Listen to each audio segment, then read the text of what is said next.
আসসালামু আলাইকুম। আজ থেকে 15-16 দিন আগে টেকনো ক্যামন 40-তে অ্যান্ড্রয়েড 16 আপডেটটা চলে আসছে। সো ভাবলাম শুরুতেই ফিচারগুলো শুধু আলোচনা না করে কিছুদিন ব্যবহার করার পর ফিচারগুলো কতটুকু কার্যকরী কিংবা কোন বিষয়গুলো আমার ভালো লাগছে বা আপডেটের পর কোনো প্রবলেম দেখা দিতেছে কিনা সেই বিষয়গুলো নিয়ে আলোচনা করি। তো চলুন শুরু করি।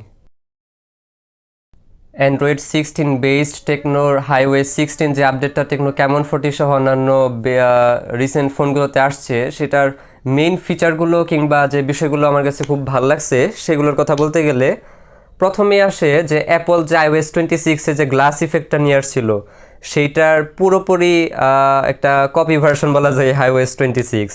পুরো কন্ট্রোল প্যানেল থেকে শুরু করে সেটিংস অ্যাপসগুলো সম্পূর্ণটাই পুরো গ্লাস ইফেক্ট দেওয়ার ট্রাই করছে। ক্যালকুলেটর, তারপর ফোন, এআই গ্যালারি, সম্পূর্ণ সব অ্যাপসগুলোতে।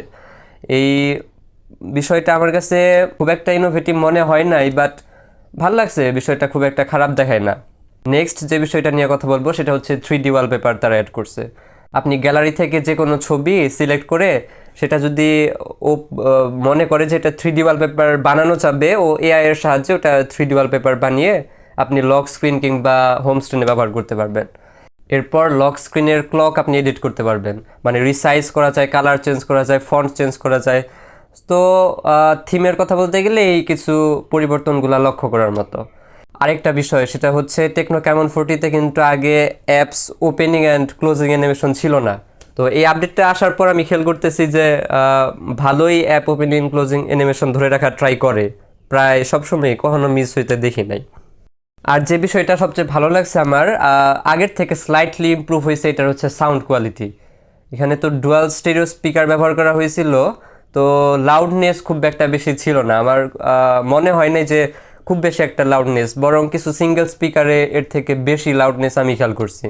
তো এই আপডেটটা আসার পর মোটামুটি এই ইস্যুটা মোটামুটি ফিক্স হয়েছে বলা যায়। আর এই নতুন আপডেটের ফিচারগুলোর পাশাপাশি কিছু ড্রব্যাক আমি খেয়াল করছি, বা কিছু বিষয় আছে যেটা খেয়াল করলাম খুব একটা অপটিমাইজ হয় নাই, বা আগের যাও ভালো অপটিমাইজ ছিল এখন আর একটু প্রবলেম করা শুরু করছে। প্রথমত বলবো, আগে থেকেই টেকনো ক্যামন 40-তে অ্যাপগুলো ক্র্যাশ করতো, প্রায় ইউটিউব থেকে শুরু করে ইভেন ওদের নিজস্ব গ্যালারি পর্যন্ত আগে অ্যাপ ক্র্যাশ করে বের করে দিত অ্যাপ থেকে। আপডেট আসার পর দেখলাম এই প্রবলেমটা ফিক্স হয় নাই, বরং আরও বেশি বেশি অ্যাপ ক্র্যাশ করা শুরু করতেছে। এইটা খুব একটা ভালো লাগে না এই নতুন আপডেটে।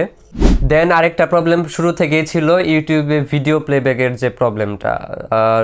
সর্বোচ্চ ভিডিও 2K 60 FPS-এ দেখা যায়, তবে 4K সাপোর্ট দেয় না। এই বিষয়টা মানা গেলেও যে বিষয়টা মানা যায় না সেটা হচ্ছে, আপনি যদি 60 FPS-এ কোনো ভিডিও প্লে করেন ইউটিউবে, সেটা 2x-এ দিলে মানে ল্যাগে লেগে একটা ফিল দেয়, আইটকাটকা সামনের দিকে আগায়। ইভেন এটা আমি খেয়াল করছি 720p 60 fps-এও বরং 2x এটা ল্যাগ করা শুরু করে দেয়। এটা কোনোভাবে মানা যায় না। ইভেন আরও কম প্রাইসের ফোনগুলোও 1080p-তে অন্তত 2x-এ 60 fps-এ মোটামুটি রান করতে পারে। আপনারা হয়তো জানেন techno Camon 40 8GB RAM, 256GB storage. So এই ভেরিয়েন্ট থাকার পরেও আমি আপডেটের পর খেয়াল করলাম যে র্যাম ম্যানেজমেন্ট খুব একটা ভালো নাই। একটা অ্যাপস ওপেন করে রেখে দিলে বা কোনো গেম যদি একদম লাইট গেমও রেখে দেই, আধা ঘন্টা পর এটা ঢুকলে দেখা যায় যে এটা রিফ্রেশ হয়ে গেছে। এই বিষয়টা একদমই ভালো লাগে না, যেহেতু 8GB র্যাম ব্যবহার করা হয়েছে। আর এই প্রাইস রেঞ্জ অনুযায়ী প্রসেসরটা মোটামুটি খুবই ভালো। তো এর আগে এই প্রবলেমটা খুব একটা ফেস করিনি, এই আপডেটের পরই বরং র্যাম ম্যানেজমেন্টে কিছুটা ইস্যু খেয়াল করতেছি। এরপর বলবো হিটিং ইস্যু আগের থেকে একটু বাড়ছে, অলমোস্ট 45°C তাপমাত্রা পর্যন্ত হিট করে খুব বেশি লোড দেওয়া হইলে।